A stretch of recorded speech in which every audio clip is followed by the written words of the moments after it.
अस्सलाम वालेकुम फ्रेंड्स, कैसे हैं आप? उम्मीद करती हूँ आप सब खैरियत से होंगे। फ्रेंड्स, आज हम अपने किचन में आपके लिए बनाना जा रहे हैं आलू गोश्त। अगर आप सच में ही देगी आलू गोश्त का मज़ा लेना चाह रहे हैं तो इस वीडियो को पूरी देखिएगा, मिस मत कीजिएगा। और यकीन माने इस वीडियो को देखने के बाद आज आपको बहुत मज़ा आने वाला है। तो चलिए आइए देखते हैं कि हमें इसको बनाने के लिए किन किन चीज़ों की ज़रूरत है। जी तो फ्रेंड्स, सबसे पहले हमने ऑयल गर्म किया है। यहाँ पे 1.5 प्याली मैंने ऑयल गर्म किया है इसको यहाँ पर। और 2 अदद प्याज इस तरह से स्लाइस काट ली है। 2 अदद प्याज दरमियानी ऐड करेंगे इसमें। थोड़ी हमारी प्याज फ्राई हो गई है तकरीबन 1 से 2 मिनट के बाद। अभी इसने कलर चेंज नहीं किया। 1 से 2 मिनट के बाद हम इसमें ये गरम मसाले साबुत ऐड करेंगे।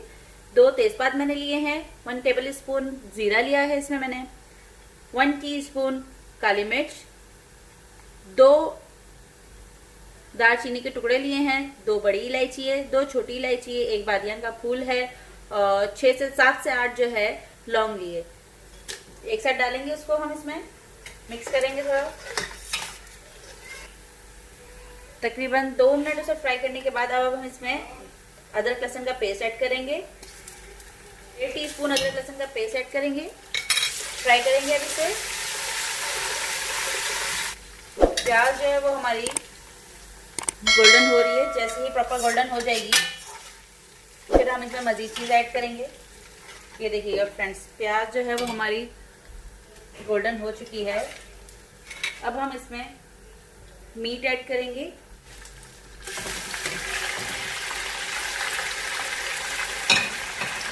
मीट के साथ भूनेंगे इसे अभी।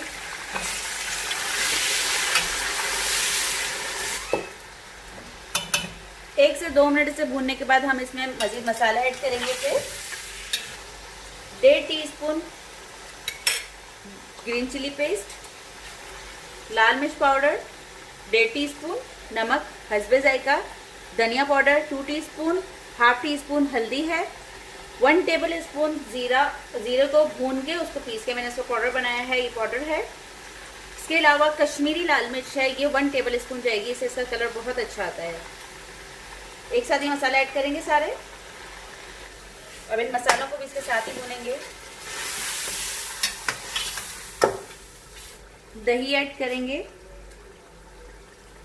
1.5 टेबल स्पून मैंने इसमें दही ऐड की है। देखिए फ्रेंड्स, 1 से 2 मिनट हमने इसे भी फ्राई किया है। अब हम इसमें टमाटर ऐड करेंगे। दरमियाने मैंने टमाटर लिए हैं, 3 अदद दरमियाने टमाटर लिए हैं, ऐड करेंगे। कुछ देर तक हम इन टमाटरों को भी भूनेंगे इसके अंदर। उसके बाद उसमें इतना पानी शामिल करेंगे जितने में ये गोश्त गल जाएगा और फिर हम इसका प्रेशर लगाएंगे। कुछ देर हम इसे कैप देके, हम इसे प्रेशर अभी नहीं लगा रहे हैं, कुछ देर के लिए सिर्फ कैप दे रहे हैं और फ्लेम को हाई से मीडियम पे रख रहे हैं। जी तो फ्रेंड्स, 2 मिनट तक हमने इसे फ्लेम स्लो करके इसके कैप देकर रखा है ताकि टमाटर कुछ टेंडर हो जाएं। और ये हो भी गए हैं। अब फ्लेम हम हाई कर रहे हैं थोड़ी सी। अब हम इसमें इतना पानी ऐड करेंगे जितने में ये मीट गल जाएगा। पूरा मीट नहीं गलाना हमें, तकरीबन 10% बाकी रहना है, क्योंकि इसके बाद हमें जो है वो आलू भी डाल के इसमें भूनना है। तो 10% तक बाकी रहे, हमें इतना मीट गलाना है इसमें।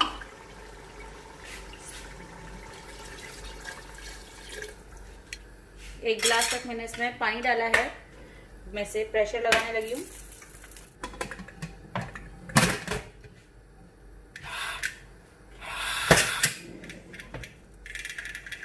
प्रेशर आ रहा है, जब तक इसका मीट टेंडर हो रहा है तब तक थोड़ा सा वेट करेंगे।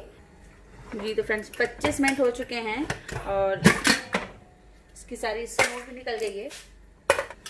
अब मैं इसकी फ्लेम ऑन कर रही हूँ और अब हम इसमें ये आलू मैंने काट के रखे हैं। ये मैंने थोड़ी बड़ी शेप के काटे हैं, इस ये शेप के। ये आलू आपने ऐड करने हैं और अब इन आलूओं को आपने भूनना है। ये जो पानी इसमें रहता है, इसी पानी में ये आलू भूनेंगे। 5 मैंने दरमियाने साइज के ये आलू लिए हैं। अगर आप बढ़ाना चाहें बढ़ा भी सकते हैं, कम खाना चाहें कम भी कर सकते हैं।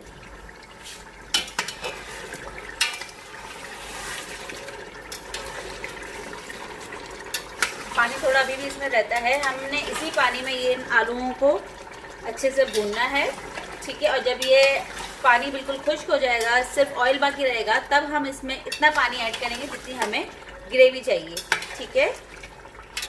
और फिर उसे जब हम पानी ऐड करेंगे तो एक बॉईल दिला के हमें फ्लेम को स्लो कर देना और फिर ढक के रखना है।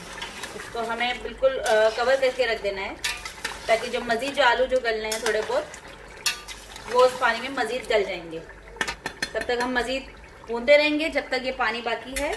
भूनने के बाद हम इसमें पानी ऐड करेंगे जितना हमें ग्रेवी रखनी है।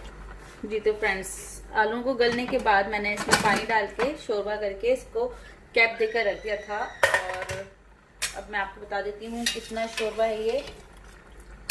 मुझे इतना शोरबा रिक्वायर्ड है। अगर आप इसे और जैसे पतला शोरबा चाह रहे हो तो आप इसमें थोड़ा ज़्यादा पानी डाल के कर सकते हैं। वैसे इतना शोरबा इनफ है। सालन हमारा रेडी है। धनिया डालेंगे थोड़ा,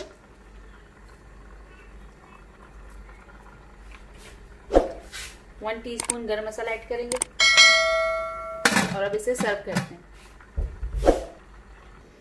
ये लीजिएगा फ्रेंड्स, तैयार है हमारा मज़ेदार सा आलू गोश्त का सालन। और आप भी अपने घरों में इसे ज़रूर बनाइए। और आपको मेरी ये रेसिपी कैसी लगी मुझे कमेंट करके ज़रूर बताइएगा प्लीज़। अल्लाह हाफ़िज़।